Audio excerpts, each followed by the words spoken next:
Yo guys, today I talk about a person we really discussed in the bodybuilding scene. Maybe not these current days, but he was on and off discussed in the world of bodybuilding.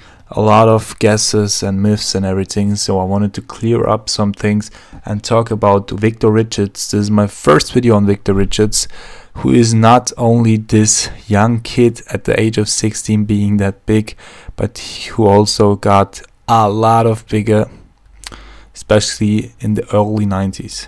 This is Victor Richards, probably around 1993 or something. So like I said, this is when he was 18 years. This is when he was big. This is him next to Dorian. Some virtual posts when he was 16, when he was 18. So let's talk about Victor. The thing about Victor is that, and why there are a lot of speculation about him, is that after he got his pro card, he never competed again. So he was actually an IFBB pro, winning the 1992 Nigerian championships first and overall. He got the IFBB pro card but after that he never competed. Why he never competed? There are several things. There are several things. Let's start. Even though Victor rightfully gained his pro card in Nigeria, there was still a lot of resistance from the IFBB, which wouldn't allow him to enter their competitions. At the time, Victor was under contract by Joe Weider, who would have done anything he could to allow Victor to compete in IFBB. So the first thing why he didn't compete after he got the IFBB pro card is that he got the IFBB pro card in Africa, not in the US, and he had some political issues. He had some issues with the federation, like a lot of athletes in the past had. That's one important thing, but that's not everything. There are still different issues.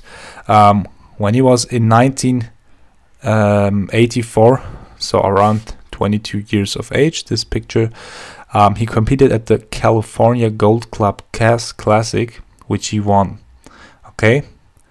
And there accident happened that really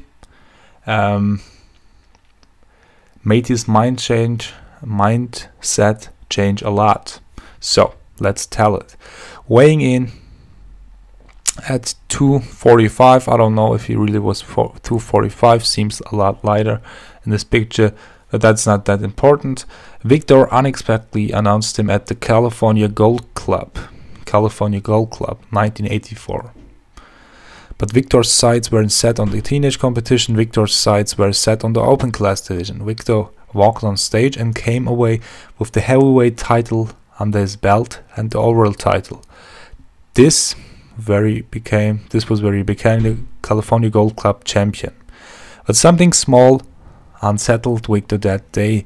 When he arrived at the parking lot, his trophy, like you see in the picture, fell to pieces. Obviously disappointed with what just happened, Victor realized that the true competition he should face wouldn't come from a trophy or a contest, but instead from himself. And that was 1984, but like you know, he still had a couple of competitions after that. So that wasn't the only reason, because everybody only says this reason because his trophy fell apart, and that was, you know, the true story. It is a true story, but there were several different issues after that, like political issues and a couple of other different issues which I will mention.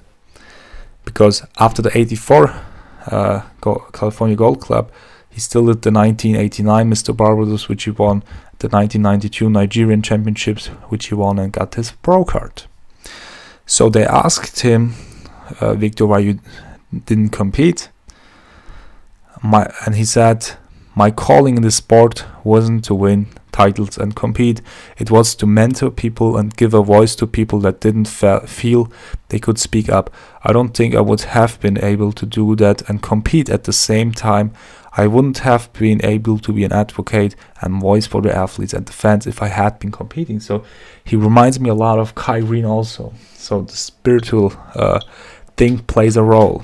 Okay, so politics, spiritual, and his position against, you know, competing just for having a small plastic trophy which eventually can break up and fall in pieces and everything. So there's that was the third reason, but there are still some reason.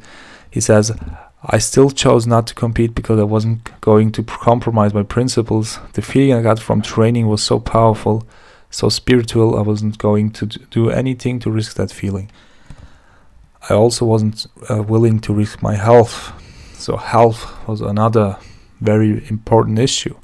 All those people who would clap for me if I got on stage, would they be at my funeral if I died from the rigors of contest preparation? Diuretics and dehydration were not things I was even willing to consider. For me, it has always been about wellness, balance, and health. So, health was another pretty big issue. Although he was very, very big, like we all know, the most riskful thing in bodybuilding is not testosterone or something used in the off season, but the pre-contest drugs, especially pretty prior to a contest, near to a contest, the whole dehydration things, diuretics and everything, where a lot of athletes constantly having a lot of problems. Okay. So spiritual was a thing. He said, I took it beyond the physical and mental to a spiritual experience. Bodybuilding became spiritual to me, and jumping on stage didn't feel spiritual at all. Okay, pretty interesting what Victor Richards had to say. Reminds me a lot of Kai Green. Okay, I think he will remind you too of Kai Green. And when you look at this picture, you will always see that although he was so damn big, he never had a distended gut. Never ever. Look at the pictures. Never ever. Even being that big, at his biggest time. Look at his waist. No distended gut. Look at this. He could do the vacuum being that big.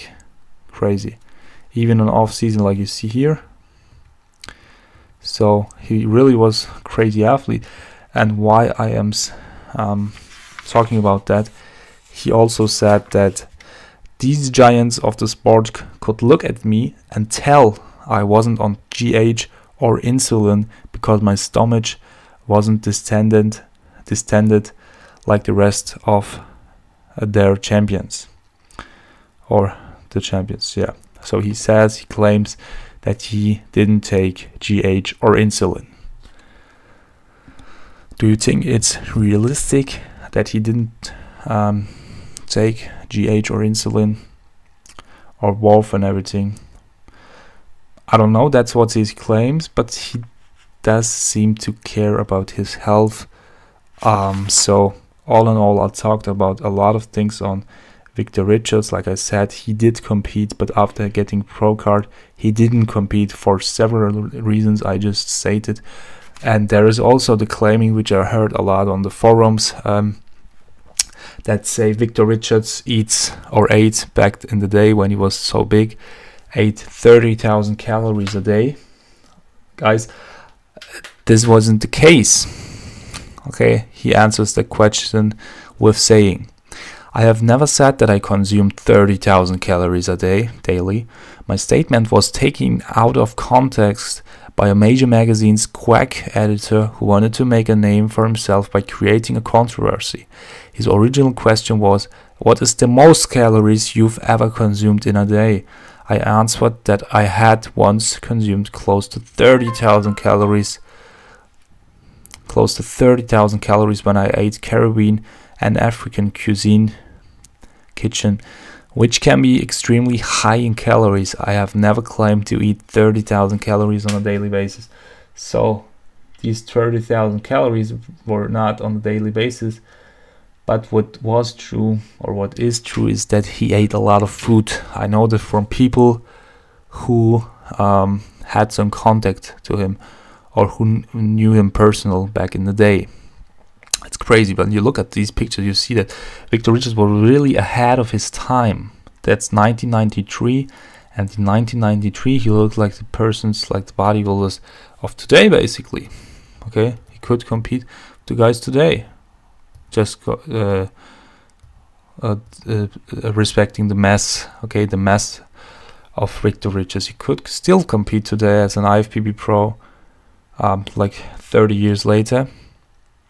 So Victor was really a mythical,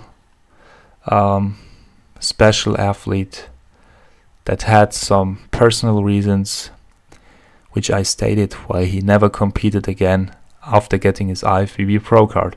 So, did you like the story?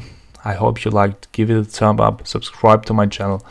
I search on stories that are not that much heard of, or people are not talking all day long, or are not, especially trends and everything. So if you want to hear some unique things, subscribe to my channel. Do you think that Victor Richards would have been successful doing the IFBB Pro contests and everything? I think he would be successful. I don't know if he would ever get the Mr. Olympia title, because his back was a weakness. His front side was pretty good, but his back was a weakness. But I think he definitely would be a great top 5, top 6 competitor in the early 90s or 90s in general. Like I said, he could still successfully compete today. So that's, but time changed. He didn't compete. He had his reasons. Still a legend in the sport of bodybuilding. Wish you all the best.